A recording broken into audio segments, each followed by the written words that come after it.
Toi aussi t'en as marre? Lutter contre le péché, c'est dur. Mais c'est encore plus dur quand on ne comprend pas bien quelle est la relation qui existe entre le chrétien et le péché. C'est ce qu'on va voir aujourd'hui. C'est parti.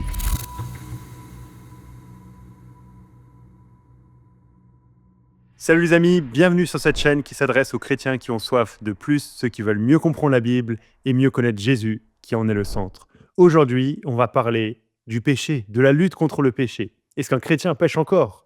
Est-ce que je peux espérer vaincre le péché dans ma vie? Comment faire quand je lutte contre un péché depuis des années? C'est ce qu'on va voir aujourd'hui. On va voir 5 erreurs sur la manière de comprendre la sanctification.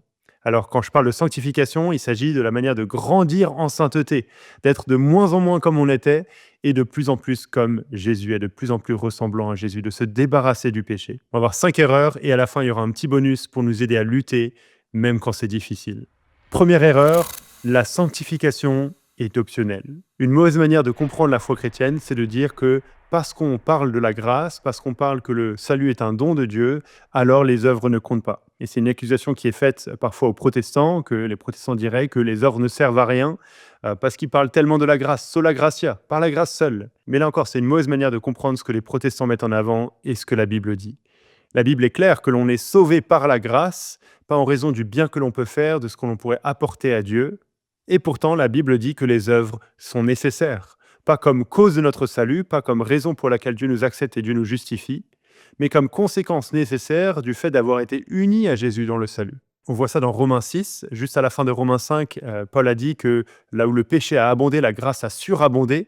Et donc, Paul mentionne une objection que certains ont dans Romains 6, verset 1. Que dirons-nous donc? Demeurerions-nous dans le péché afin que la grâce abonde? Certes non.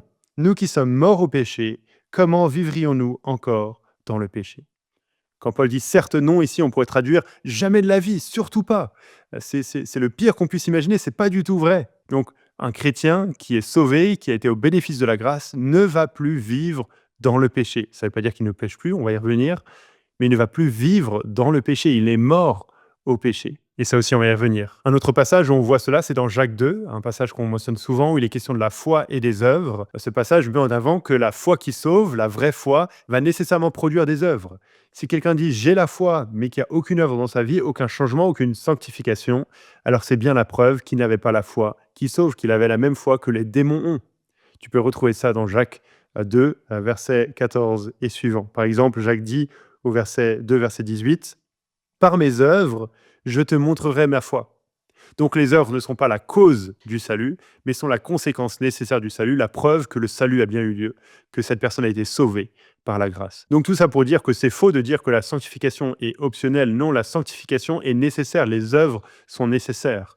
On n'est pas sauvé par nos œuvres, mais on n'est pas sauvé sans œuvres. J'avais fait une vidéo sur tout ce sujet-là, que je mets en description de la vidéo pour que tu puisses creuser ce sujet si ça t'intéresse. On pourrait aussi dire, comme plusieurs l'ont fait dans la tradition réformée, que la justification et la sanctification sont une double grâce, c'est Jean Calvin qui disait cela, que l'on reçoit alors qu'on est uni à Christ. Le salut, c'est être uni à Christ, et quand on est uni à lui, on reçoit nécessairement et la justification et la sanctification. On ne peut pas les séparer, on ne peut pas prendre l'un sans avoir l'autre. Faire ça, ça reviendrait à déchirer Christ en pièces, dit Calvin. Deuxième erreur, penser que le péché est plus fort que moi. On se dit peut-être parfois, en fonction de certains traits de caractère qu'on a, « Ah, mais c'est mon caractère, je suis comme ça, je ne peux pas changer. » Ou « Je suis dans cette addiction depuis des années, je suis dans ce péché depuis des années, c'est plus fort que moi, j'arrive pas et j'arriverai jamais. » Mais penser cela, dire cela, c'est ne pas penser selon la réalité. La Bible dit que le péché n'est plus notre maître.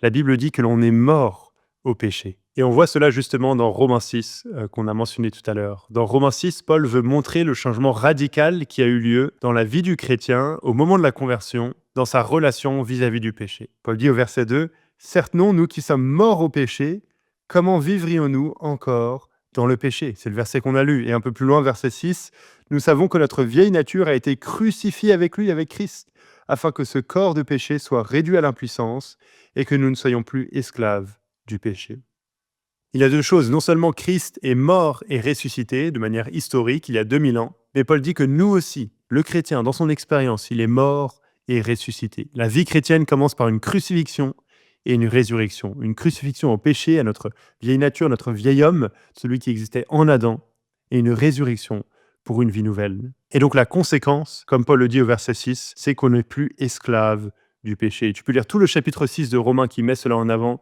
surtout la deuxième partie qui montre qu'on n'est plus esclave du péché. Le péché n'est plus notre maître. Et donc la conséquence, c'est qu'on peut lutter contre le péché. C'est faux de penser que le péché est plus fort que nous. Oui, parfois on a l'impression que c'est le cas. On a l'impression qu'on ne peut pas résister.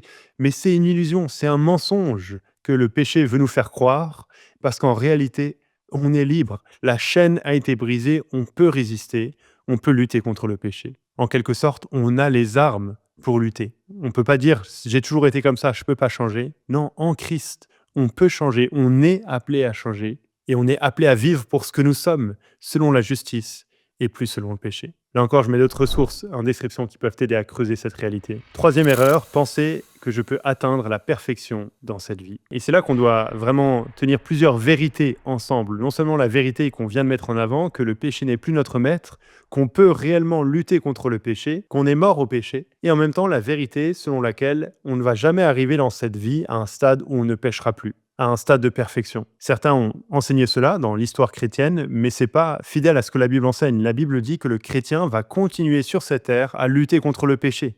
On peut le voir avec Romains 7, qui vient juste après Romains 6, où Paul continue à parler du péché qui reste présent dans la vie du chrétien. Alors je sais qu'il y a des discussions sur Romains 7, mais je révèle un peu mes cartes, peut-être les ici. Mais de manière plus claire, on le voit aussi dans 1 Jean, chapitre 1, verset 8. « Si nous disons que nous n'avons pas de péché, nous nous séduisons nous-mêmes, et la vérité n'est pas en nous.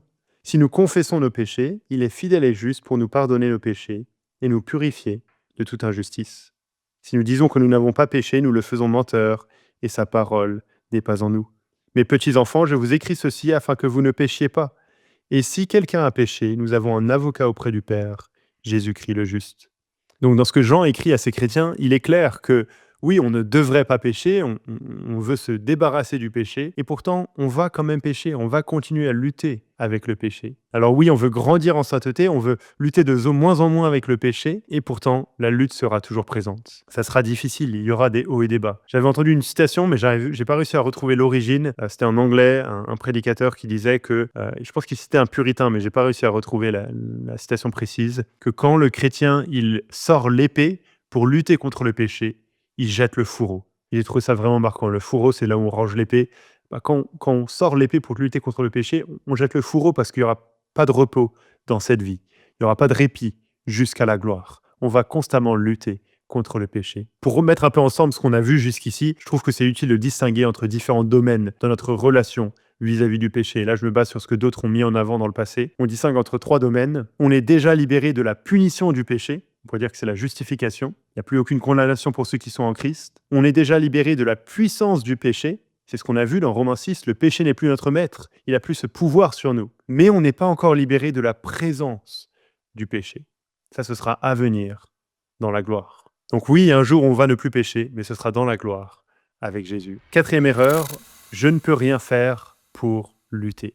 C'est faux de se dire, alors parce que je vais toujours continuer à pécher dans cette vie, alors je dois rien faire vis-à-vis de mon péché. Non, c'est faux. On est appelé à mettre à mort le péché dans notre vie. Voilà ce que Paul dit dans Colossiens 3, verset 5. « Faites donc mourir votre nature terrestre, l'inconduite, l'impureté, les passions, les mauvais désirs et la cupidité, qui est une idolâtrie. » La Bible nous demande de faire mourir le péché en nous. C'est quelque chose d'actif, c'est quelque chose de radical, c'est quelque chose de sérieux. Le péché n'est pas à prendre à la légère. John Owen disait « Mets à mort le péché ou c'est lui qui te mettra à mort. » C'est radical, c'est sérieux. Et donc on n'est pas appelé à rester tranquillement assis sur le canapé en disant « Mais Dieu, enlève le péché de ma vie ou j'attends la gloire. » Non, on est appelé dès aujourd'hui à mettre à mort le péché, à se rappeler ce que le péché est, que c'est une rébellion envers Dieu, c'est quelque chose qui déplaît à notre bon Père Céleste, c'est quelque chose qui n'est pas cohérent avec ce qu'on est en tant que chrétien. Et donc on veut s'en débarrasser. Voilà ce que disait Henry Martin, un missionnaire, 18e, 19e siècle, je pense. « Je ne peux pas m'attendre à vivre sans péché dans ce monde, mais je peux désirer vivre sans à chaque instant. » Et j'aime beaucoup cette phrase parce que ça donne beaucoup de réalisme. Oui, je ne peux pas m'attendre à vivre sans péché dans ce monde, je vais toujours lutter avec le péché dans ce monde, et pourtant je ne suis pas défaitiste. À chaque instant, je peux lutter contre le péché. Je peux mettre à mort le péché dans ma vie. Et je crois que ça, c'est utile à se rappeler. 5e erreur, je dois tout faire moi-même pour lutter. Non, c'est faux. C'est faux de penser que tout dépend de nous. Oui, on est appelé à mettre à mort le péché, mais la Bible présente la sanctification avant tout comme une œuvre de Dieu en nous. C'est lui qui produit en nous le vouloir et le faire pour son projet bienveillant, nous dit Philippiens 2, verset 13. La sanctification, c'est l'œuvre de Dieu en nous, le Saint-Esprit en nous qui nous sanctifie, qui nous purifie, qui nous change au travers des moyens de grâce, au travers des moyens que Dieu met à notre disposition, de la lecture de la parole, de la méditation des vérités concernant Christ, de l'Église, de la communion fraternelle, de toutes ces choses-là. Dieu nous change, Dieu nous transforme, Dieu agit en nous. Donc on dépend profondément de Dieu pour la sanctification. Et là, donc on en arrive à notre bonus maintenant pour la lutte contre le péché, particulièrement quand c'est difficile. On peut être tenté de vouloir courir après un secret. Quel est le secret pour lutter contre le péché? Quel est le secret pour vaincre ce péché tenace avec lequel je lutte depuis des années? Et on est tenté de chercher ça dans des méthodes, dans des techniques, dans un prédicateur, dans un livre, en étant à la recherche du secret qui va enfin nous bouleverser, qui va enfin nous donner ce qui nous manque. Mais on doit réaliser qu'il n'y a pas de secret. Ou en tout cas que le seul secret, c'est Christ lui-même. C'est lui qui doit être au centre de la lutte contre le péché. C'est lui qui est notre sanctification. C'est uni à lui qu'on pourra lutter contre le péché, qu'on pourra porter du fruit, comme Jean 15 nous le dit. En dehors de lui, on ne peut rien faire. On doit réaliser qu'on a tout en la personne de Jésus-Christ. C'est en lui que tout se trouve. Il est suffisant et il est suffisant également pour nous aider à lutter contre le péché.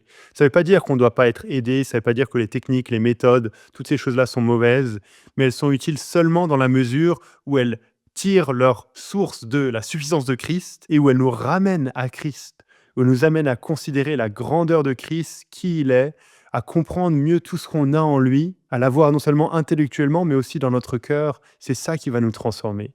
Au final, le secret pour lutter contre le péché, c'est pas uniquement de se focaliser sur le péché lui-même, mais de se focaliser sur Christ. On dit souvent cela, mais il faut pas simplement mettre de côté ce qui est mauvais, mais remplacer ce qui est mauvais par quelque chose qui est bon. Et c'est le cas dans nos pensées. Regarde ce que Paul dit dans Philippiens 4, verset 8. « Au reste, frères, que tout ce qui est vrai, tout ce qui est honorable, tout ce qui est juste, tout ce qui est pur, tout ce qui est aimable, tout ce qui mérite approbation, ce qui est vertueux et digne de louange, soit l'objet de vos pensées. » Si on pense à toutes ces choses-là, il n'y aura aucune place pour le péché. Il n'y aura aucune place pour des choses mauvaises qui déshonorent Dieu. Si Christ est au centre de nos pensées, de nos méditations, de nos affections, alors petit à petit, c'est comme ça qu'on va grandir en sainteté et lui ressembler davantage. J'espère que tout cela vous aide et vous encourage à lutter contre le péché. Je termine avec 3 livres à vous recommander si vous voulez creuser le sujet. Le premier, de Kevin De Young, La faille dans notre sainteté. Je le trouve vraiment excellent sur ce sujet de la sanctification. Je vous encourage à le lire, il n'est pas très long et il est vraiment bien. Le deuxième, un petit livre de David Powlison, Qu'est-ce que la sanctification? Alors vous arrêtez pas au titre, c'est bien plus passionnant que le titre laisse penser, pour creuser aussi ce sujet de comment Dieu nous change et comment Dieu nous transforme. Et le troisième, Pascal Denot, Le côté obscur de la vie chrétienne. Il a une section où il parle de la lutte contre le péché. Pascal est pasteur au Québec et il a écrit ce livre que je trouve très utile. Il parle de l'assurance du salut, de la dépression et la lutte contre le péché. Les 3 domaines sont très utiles. Mais sur le sujet qui nous concerne aujourd'hui, la lutte contre le péché, il a aussi une bonne section. C'est tout les amis, comme d'habitude, n'hésitez pas à commenter pour partager vos réflexions, vos ajouts, vos commentaires. Je lis tous les commentaires, je réponds pas à tout, mais je vous remercie en tout cas pour votre soutien et la motivation à continuer cette chaîne YouTube. À très bientôt les amis.